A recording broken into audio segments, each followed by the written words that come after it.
Assalamu Walaikum. In this video, how to group text together in Photoshop. Let's begin. Example, I use text A B C D. Okay. Then copy this text.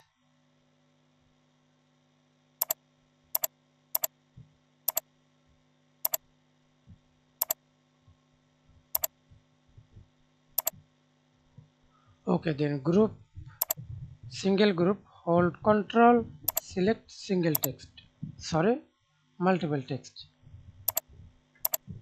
And select all text, hold shift, the last, see this, select all text, press Ctrl Z, group, and again ungroup, right click, ungroup layer, again